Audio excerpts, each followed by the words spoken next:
by our dialogue by 8, so that we can have a wider dialogue with the participants. Yeah. So let me just briefly mention one or two of them. One is there's been a lot of talk and concern about how do we combat terrorist groups and how can we cooperate on this. There's been talk of a MOU on terrorist information sharing. The question is, what has happened in the past has left people somewhat disillusioned. Hafiz Saeed is listed, but then no real action, a sort of a bounty of $1 million is given against his name, but nothing is really done to enforce that he's either put away in custody or stopped from making the kind of inflammatory statements that he's making.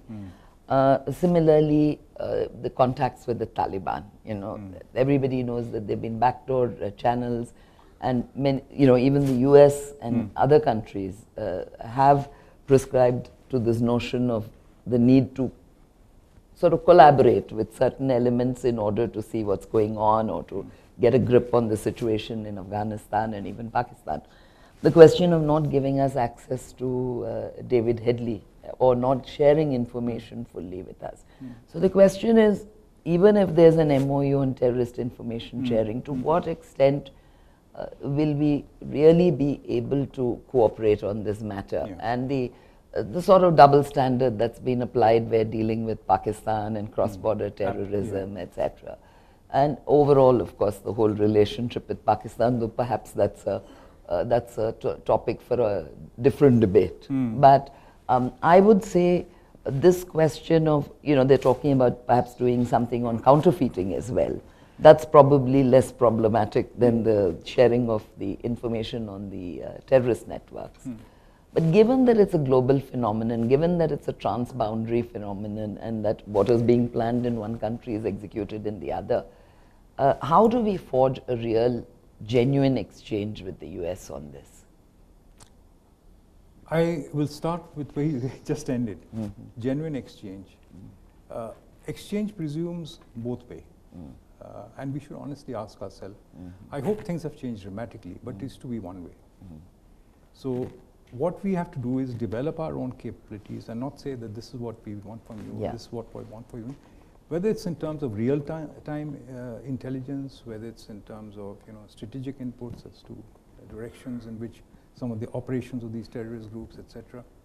And it's a very difficult exercise, and I don't want to go into it in detail, because some of them, like when you infiltrate people into these groups, it's very, very difficult without compromising them unless you say that, so many lives are expendable. Sometimes you do that also, and because they'll know the source.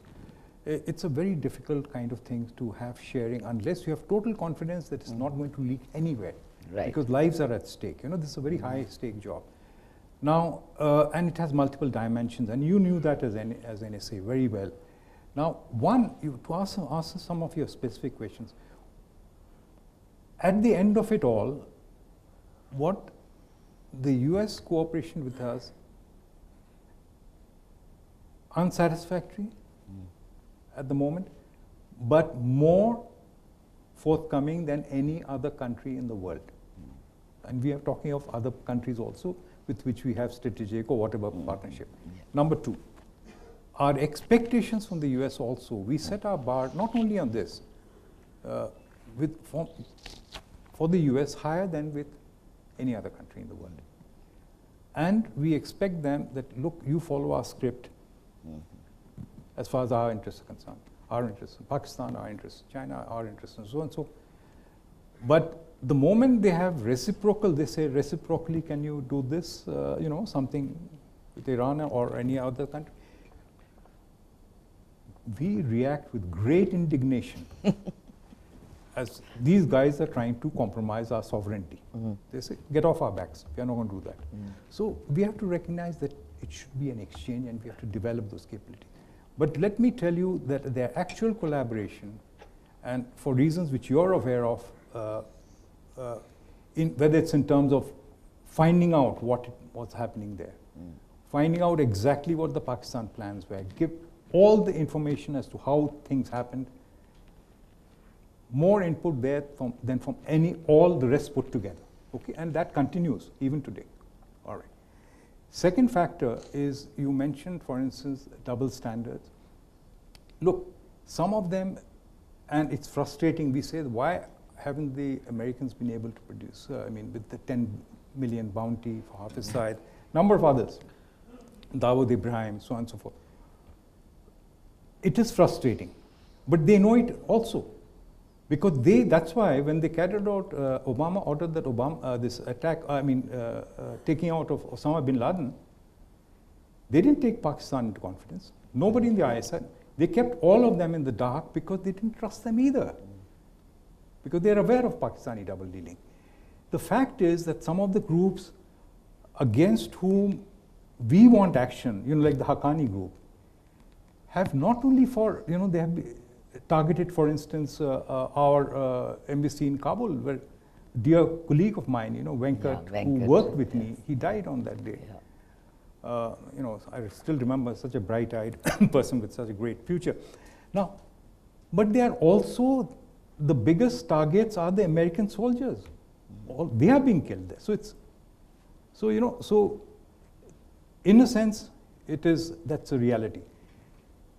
They're Taliban. We say that, look, you have proscribed this organization. You say it's a terrorist organization. At the same time, you're having talks on the quiet. You say there's no good Taliban, there's no bad Taliban, but you have identified the Quetta Shura, for instance, the Afghan Taliban, as sort of good Taliban, and you have open channels of communication with them, and this was much before Qatar. Yeah. Even during this Bergdahl, his release, or even before that. But very frankly, so have we on a number of occasions. All that, or for that matter, the Afghans. What we are saying is not recognized by the Afghans, whether it is Karzai, who opened up and he wants to reach out to them, whether it's the current president, all of them, the Afghans themselves, and we say it should be an Afghan-led, Afghan-owned, etc., process, but they themselves want to have it.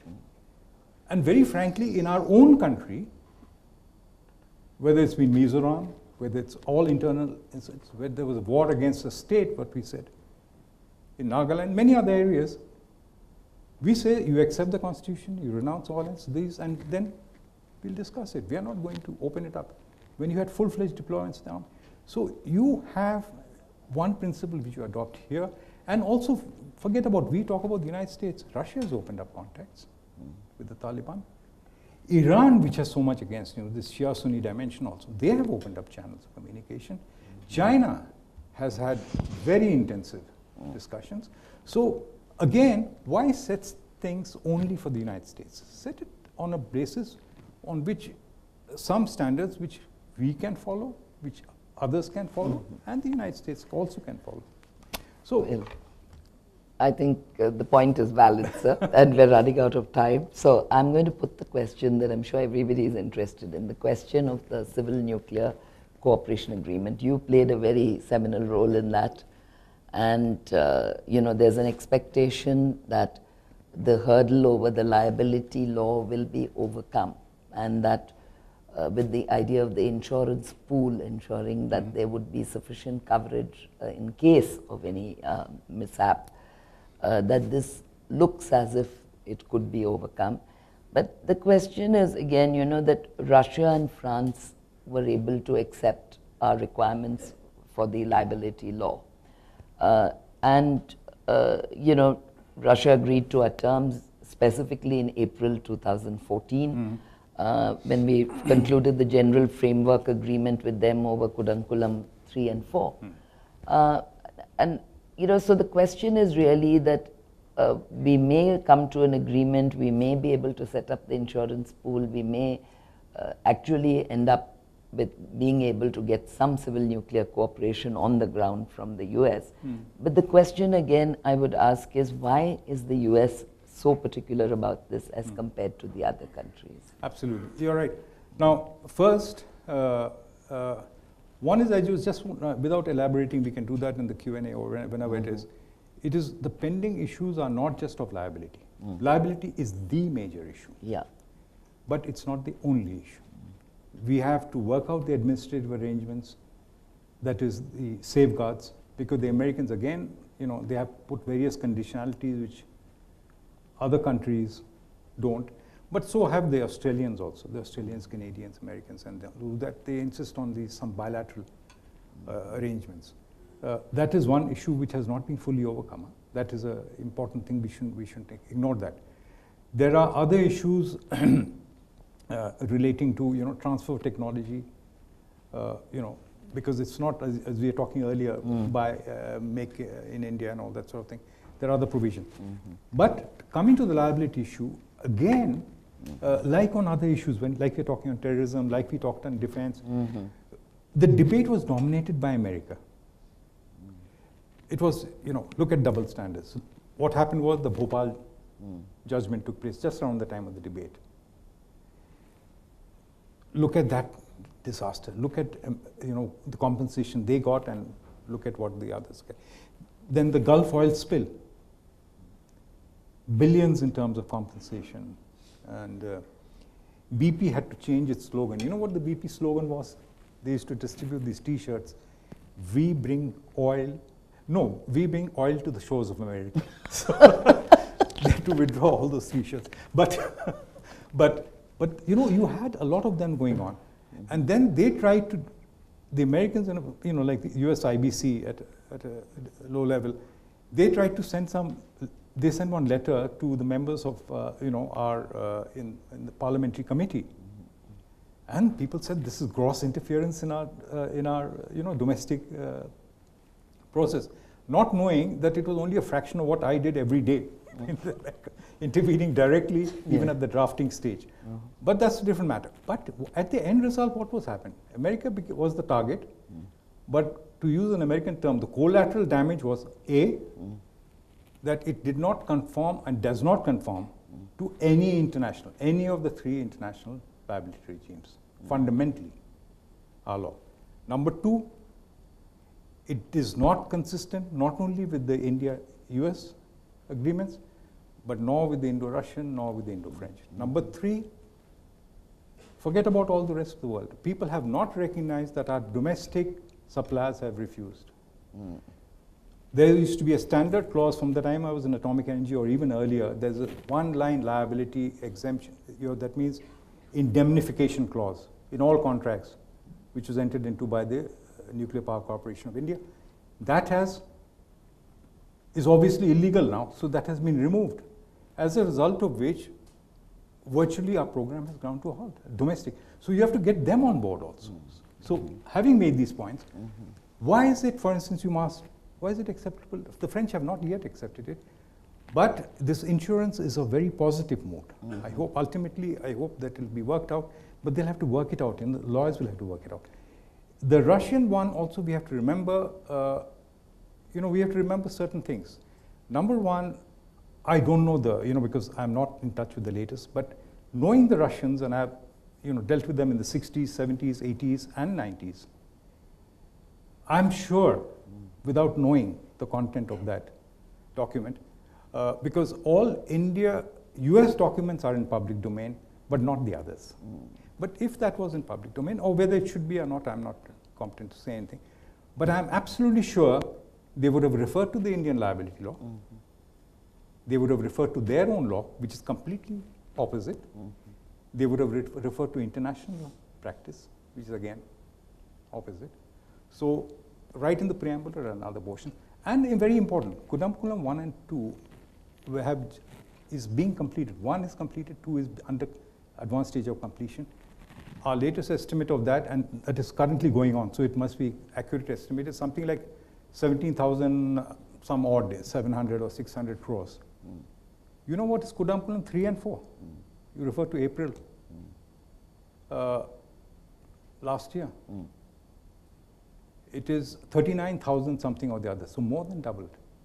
A lot of it will be ultimately for the liability. Who will pay the cost?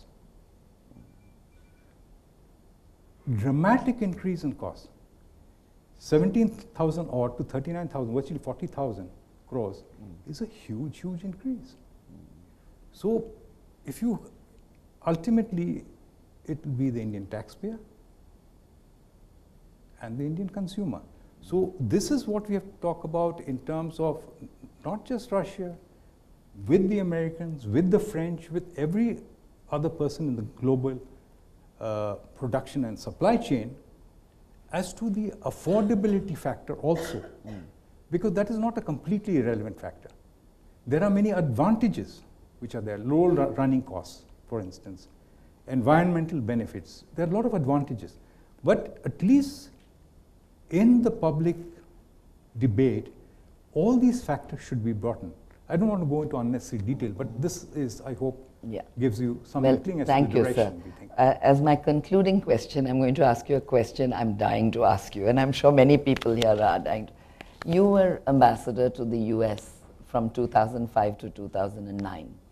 The recent revelations have shown that there was wide-scale surveillance on many institutions, including on the Indian Embassy in Washington. My question is, were you aware that you were being bugged?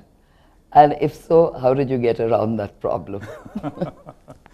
No, I'll tell you, I mean, you have been a professional, you have handled it, and we have some, senior colleagues of mine. We were all, actually, I'll tell you,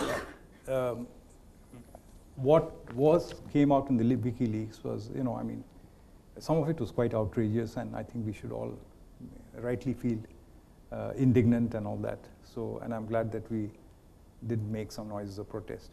But to be frank, I would say that it would be not just me, but any professional. Won't you agree, Lata? I do. I mean, any basic fundamental thing was that anything which I said in the embassy, anything which was typed out in the embassy, including in standalone computers. Earlier days, I used to tell people electronic computers means,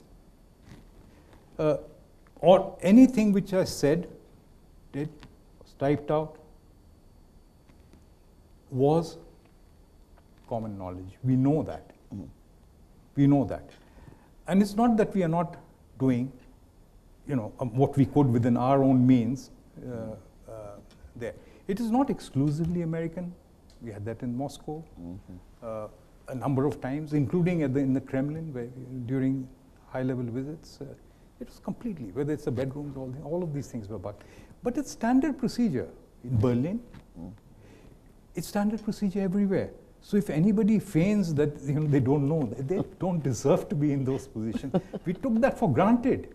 Yeah. In fact, sometimes you use it as an effective form of communication, because human nature is such that you believe what you overhear more than what you hear directly. So any good professional will know that, isn't it? I agree, sir. And I, for one, was not surprised at all, because I think I told you the story of how I Googled WikiLeaks and my name, which I was advised to do, and my correspondence with various people came up. Yeah. But obviously it wasn't exciting enough to hit the headlines. But I think with that we'll end, sir. We could have gone on. We wanted to talk about the US's Asia pivot. We wanted to talk about maritime security, but I think we hope some of these questions will surface in our interaction with you. So I'd like to throw the floor open. Yeah.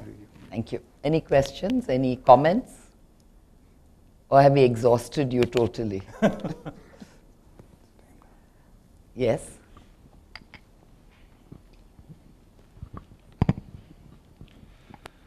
Sir, good evening.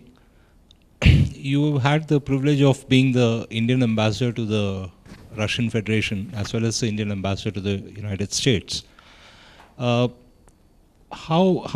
would you think the Russians and the Chinese would respond to this kind of a proximity or seeming proximity India is now having with the United States?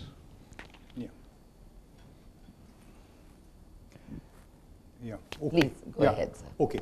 Now, when we're talking about this balancing or rebalancing or pivot and all that,